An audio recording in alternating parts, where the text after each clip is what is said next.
Halo guys, welcome back to my YouTube channel di Indah Channel.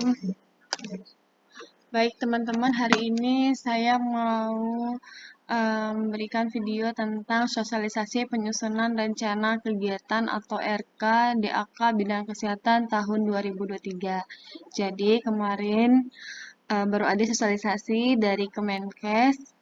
Mungkin bagi teman-teman yang ketinggalan bisa menonton ulang video ini. Nah, untuk dasar hukumnya ada dua ya teman-teman, ada DAK fisik dan DAK non-fisik. Nah, untuk peraturannya yang DAK fisik itu Peraturan Menteri Keuangan Nomor 198/PMK 07 Tahun 2021 tentang pengelolaan DAK fisik. Kemudian kalau DAK non-fisik itu Peraturan Menteri Keuangan Nomor 119/PMK 07/2021 tentang pengelolaan DAK non-fisik. Nah, untuk tahap perencanaan dan penganggaran DAK tahun 2023, itu ada alurnya ya teman-teman, dari Januari sampai dengan Desember. Nah, yang sekarang kita udah di tahap di bulan Oktober, yaitu informasi pagu alokasi per daerah, kemudian persiapan penyusunan rencana kegiatan RK DAK Fisik tahun 2023, kemudian di bulan November, penyusunan rencana kegiatan atau RK DAK tahun 2023. Dan nanti di bulan Desember itu ada penetapan rencana kegiatan atau RK DAK tahun 2023. Jadi ada 3 tahapan lagi yang akan kita lalui. Nah, untuk pagu DAK Bidang Kesehatan tahun 2023, ini untuk DAK fisik ada sekitar 12-an, kemudian DAK non fisik juga sama 12-an. Totalnya ada 25. Nah, untuk pelaksanaan penyusunan RK, itu mekanismenya pembahasan melalui daring atau aplikasi Zoom Meeting. Yang perlu diperhatikan adalah kondisi internet, jaringan internet yang memadai. Kemudian jadwal pembahasan itu ada dibagi menjadi 5 gelombang. Gelombang pertama dari tanggal 31 sampai 5 November, gelombang kedua dari tanggal 7 sampai 12 November, gelombang ketiga dari tanggal 14 sampai 19 November, gelombang keempat dari tanggal 21 sampai 26 November. Kemudian gelombang kelima dari 28 November sampai dengan 3 Desember. Nah, untuk aplikasi dan data dukung, untuk DAK fisik itu melalui aplikasi Krisna, untuk DAK non fisik melalui aplikasi Erenggar dengan link upload data dukung seperti link yang tertera. Kemudian untuk tim penilainya ada 7 tim penilai ya teman-teman, ada dari Biro Roren, Inspektorat Jenderal, Jenderal Pelayanan Kesehatan, Jenderal Kesmas, Jenderal P2P, Direktorat Jenderal Kefarmasian, dan Pusjak PDK dan BKPK. Kemudian tata tertib bagi peserta daerah. Yang pertama itu pesertanya ada Dinas Kesehatan Provinsi, Dinas Kesehatan Kabupaten Kota, RS Provinsi atau Kabupaten atau Kota, Labkesda Provinsi atau Kabupaten atau Kota, Puskesmas. Kemudian yang keenam memiliki kewenangan penuh untuk melakukan pembahasan terkait data teknis dan usulan kegiatan DAK Bidang Kesehatan tahun 2023. Kedua, registrasi peserta. Setiap peserta harus sudah melakukan registrasi daring secara lengkap dengan mengunggah foto dan surat tugas melalui link.kemkes.go.id/registrasi RK paling lambat 3 hari sebelum jadwal pembahasan. Waktu pelaksanaan pembahasan RK dilakukan dari tanggal 31 sampai dengan 3 Desember dari jam 8 sampai dengan 17 WIB.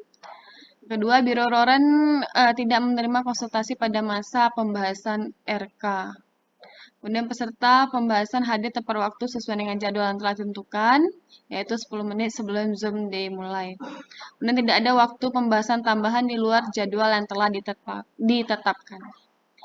Keempat, mekanisme pelaksanaan pembahasan dilakukan secara virtual dengan menggunakan aplikasi Zoom Meeting. Kemudian peserta daerah mengikuti pembahasan RK DAK Bidang Kesehatan tahun 2023 sesuai dengan surat tugas masing-masing agar menggunakan nama identitas peserta dengan format sebagai berikut, yaitu nama daerah, underscore nama instansi, underscore nama peserta. Ketiga, Satker daerah mempersiapkan tim yang akan melakukan pembahasan dari segi jumlah personel maupun penguasaan materi pembahasan. Persiapan dokumen ini wajib. Yang pertama, menyiapkan data dukung yang dipersyaratkan sesuai dengan surat pedoman penyusunan RK. Yang kedua, mengimport laporan pelaksanaan DAK fisik dan non-fisik bidang kesehatan tahun anggaran 2022 TW3 di aplikasi Erenggar. Ketiga, menyampaikan surat kepala daerah tentang pembagian alokasi per bidang antar satuan kerja DAK fisik bidang kesehatan tahun 2023 untuk daerah yang mendapatkan selisih lebih atau selisih kurang antara hasil penilaian sinkronisasi dan harmonisasi pada aplikasi Krisna dengan pagu alokasi sesuai dengan pagu Pepres rincian APBN atau informasi resmi melalui website Kementerian Keuangan jika ada. Yang keempat, menyampaikan surat kepala daerah terkait komitmen pemanfaatan DAK fisik bidang kesehatan tahun 2021 sesuai dengan format. Yang keenam, berita acara RK. Penandatanganan berita acara RK dari daerah untuk semua bidang atau jenis DAK bidang kesehatan adalah Kepala Dinas Kesehatan atau Kepala Bapeda dan Kepala Puskesmas khusus BOK Puskesmas. Jadi yang berbeda dari tahun sebelumnya itu adalah tanda tangan oleh Kepala Puskesmas ya teman-teman. Kemudian proses bisnis penyusunan RK DAK bidang kesehatan tahun 2023. Nah, ini adalah bagian alur penyusunan rencana kegiatan DAK fisik. Ada 7 tahapan. Kemudian ketentuan penyusunan RK DAK fisik. Yang pertama, usulan rencana kegiatan DAK fisik bidang kesehatan tahun 2023 memprioritaskan hasil sinkronisasi dan harmonisasi. Yang kedua, penyusunan usulan rencana kegiatan dilakukan untuk yang pertama penyesuaian unit cost, yang kedua pengalihan alokasi untuk kegiatan penunjang, kemudian yang ketiga total kegiatan penunjang maksimal 5% dari RK yang disetujui. Kemudian bagi daerah yang mendapatkan selisih kurang atau selisih lebih antara hasil penilaian sinkronisasi dan harmonisasi pada aplikasi Krisna dengan pagu alokasi sesuai dengan pagu Pepres rincian alokasi informasi resmi melalui website keuangan. Itu untuk sisi kurangnya pengurangan volume, kemudian sisi lebih penambahan volume kegiatan. Yang ketiga, usulan perubahan status stok program atau penambahan usulan baru disampaikan manual terlebih dahulu dan akan diinput ke dalam aplikasi Krisna setelah usulan disetujui dalam pembahasan. Yang keempat, usulan rincian kegiatan yang sudah ditolak atau reject pada fase sebelumnya tidak dapat diusulkan perubahan statusnya menjadi approve. Nah, ini adalah bagian alur penyusunan rencana kegiatan DAK fisik.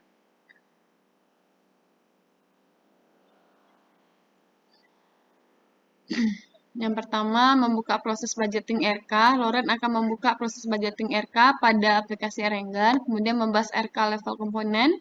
Unit utama melakukan pembahasan dengan daerah di level subkomponen didampingi oleh Loren dan Irjen. Kemudian unlock per subkomponen.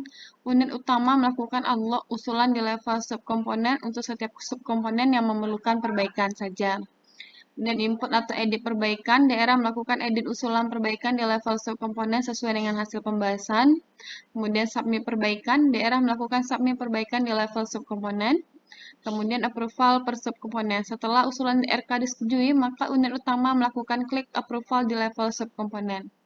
Lock approval, setelah dilakukan klik approval terhadap semua subkomponen, akan di lock approval by system.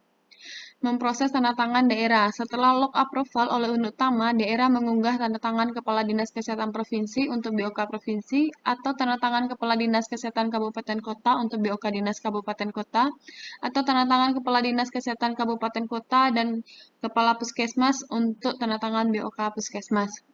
Kemudian memproses tanda tangan pusat. Loren mengunggah tanda tangan Ketua Tim DAK Non-Fisik atas nama Kepala Biro Perencanaan dan Anggaran pada BA RK DAK Non-Fisik. Kemudian menutup proses budgeting RK, Loren menutup proses budgeting RK pada aplikasi Erenggar. Nah, tahapan untuk DAK Non-Fisik ini ada 10 tahapan ya teman-teman. Kemudian kebijakan penyusunan RK DAK Non-Fisik. Yang pertama, usulan rencana kegiatan DAK Non-Fisik tahun 2023 sesuai menu kegiatan dan pagu alokasi per daerah, yaitu pagu RK sesuai dengan pagu Pepres. Pergeseran anggaran hanya dapat dilakukan maksimal antara level rincian dalam menu yang sama. Contohnya, untuk BOK Kesehatan Kabupaten Kota, Ada 6 menu, ada menu UKM Sensor Sekunder, kefarmasian BMHP, pelayanan kesehatan bergerak, akreditasi FKTP, akreditasi Labkesda, dan pelatihan topik prioritas. Jadi tidak bisa diubah, lakukan pergeseran antara menu UKM Sensor Sekunder dengan menu kefarmasian. Yang boleh diubah pergeseran adalah rincian menu. Contoh di UKM Sensor Sekunder ada menu AKKB, upaya deteksi dini, dan upaya gerakan masyarakat hidup sehat. Jadi di antara rincian menu yang boleh dilakukan pergeseran pagu anggaran. Yang ketiga, khusus untuk menu kefarmasian dan BMHP di BOK Dinas Kesehatan Kabupaten Kota, pergeseran antara level rincian menu baru dapat dilakukan jika kebutuhan BMHP screening dan BMHP serta BHP P2P sudah terpenuhi dan memiliki sisa anggaran. Contohnya BOK Dinas Kesehatan Kabupaten Kota, rincian menu yang pertama itu komponennya pengadaan obat, pengadaan BMHP, kemudian distribusi obat.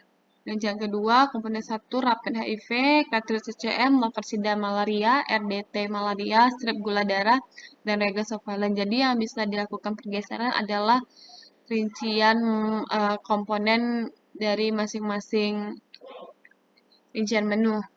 Dan bagi menu komponen yang tidak ada, itu tidak boleh dilakukan pergeseran ke menu yang tidak bukan lokus. Begitu ya teman-teman.